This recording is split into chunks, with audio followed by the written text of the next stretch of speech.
I call the honourable member Nikki Wagner. Thank you very much, Mr Speaker.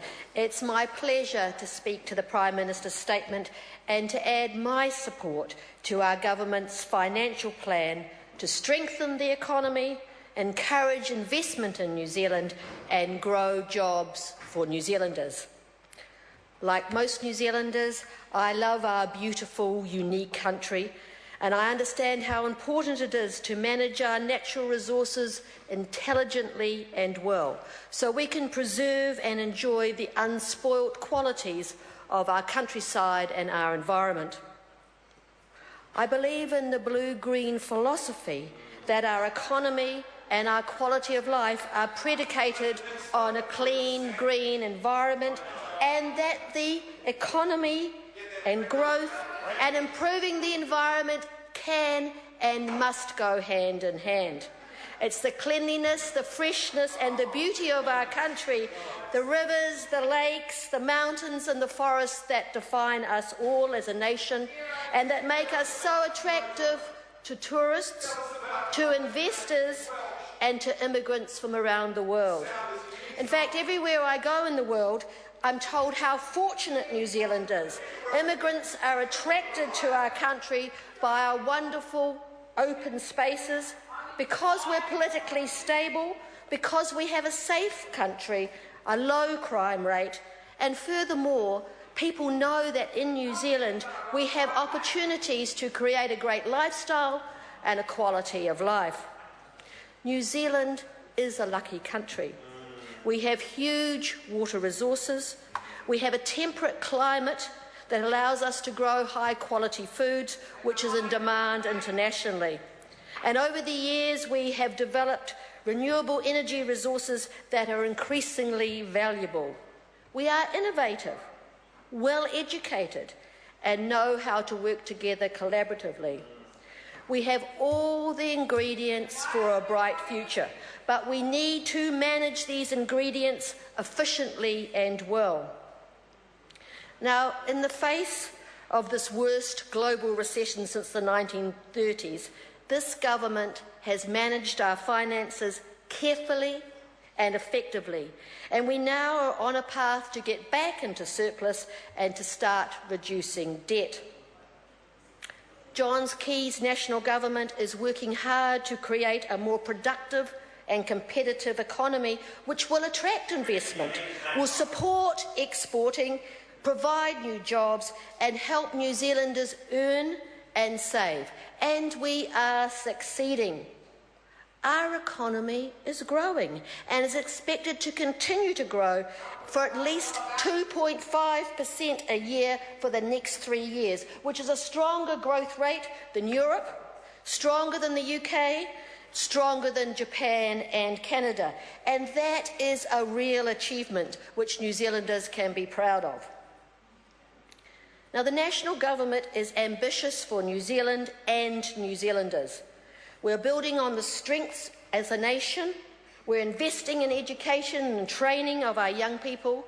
We're developing our infrastructure and delivering the public services New Zealanders want and need in the most efficient and effective way. The country is in good hands.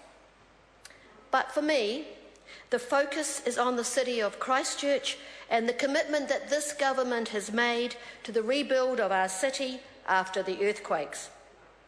It is an enormous commitment of time, of energy, and of money to ensure that Christchurch, the country's second largest city and the gateway to the South Island, will thrive once again.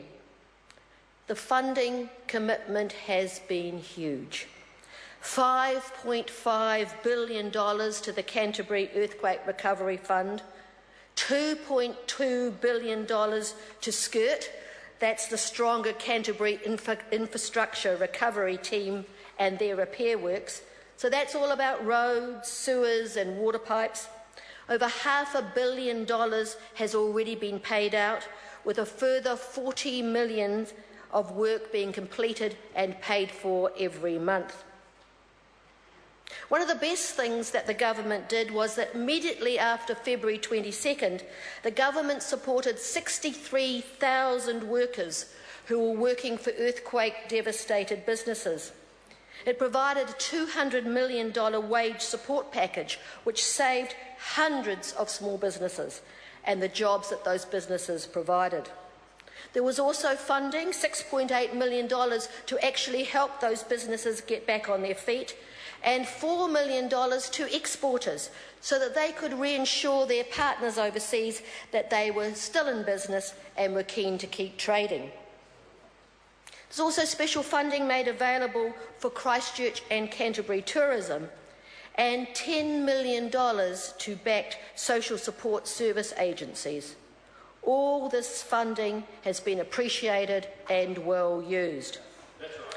But the question still on everyone's lips when you meet them in Christchurch is, what happened to your house? But more and more we're hearing people telling us that their houses are being repaired or rebuilt or replaced, and that their families are resettled. In fact, many I talk to now are very happy in their new homes. The government supported families in the worst hit residential red zones with the Crown offer for purchase. Although many people originally were very disappointed and maybe even outraged to be red zoned, now many people are disappointed and even outraged not to be red zoned, because there has been a widespread acceptance and grateful acceptance of the Crown offer, with over 6,500 homeowners who've signed sale and purchase agreements and now ready to move on to new locations. Repairs to homes are also well underway. More than 47,000 emergency repairs were completed and 18,000 heating units were installed to replace damaged chimneys. And the latest information tells us that almost 31,000 homes have been fully repaired, totally completed by EQC. And there's an expectation that that will rise to over 50,000 by the end of this year. EQC has paid out $4.1 billion to Canterbury people for earthquake claims. In 2011, the Christchurch City Council asked the public to share their ideas about what they would like to see in the rebuild of Christchurch. There were over 30,000 suggestions made, and those ideas came to form the blueprint for the Central Business District for Christchurch. No, the blueprint reflects the people's desire for a sustainable, people-friendly, safe, beautiful 21st century city. It includes 12 key sites for major facilities, a convention centre, new public library and metro sports facilities.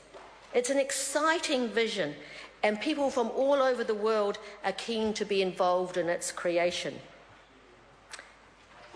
The growth and the pace of the rebuild means that Christchurch is now leading the country in economic growth and in the creation of jobs. It's a city of opportunity, and we want as many New Zealanders as possible to have a chance to be part of it. We've created a working in-zone program to get unemployed Cantabrians working in the region's red zones. We have new training and employment programs to attract workers into trades needed for the rebuild. And that scheme will recruit over 1,000 new workers over the next year. We've also making it quicker and easier to link up employers and workers through the new Canterbury Skills and Employment Hub. But there is still a huge job ahead of us. The Canterbury rebuild is the biggest economic undertaking in the history of New Zealand, but we are making real progress. And I'd like to thank Jerry Brownlee, the Minister of Earthquake Recovery, and everybody at SERA, EQC and the Christchurch City Council who are working so hard for the city. Homes are getting repaired and rebuilt, the economy is growing, jobs are available, and we have an intelligent and popular plan for the rebuild of the city. I call the Honourable Member Dr. Paul Hutchison.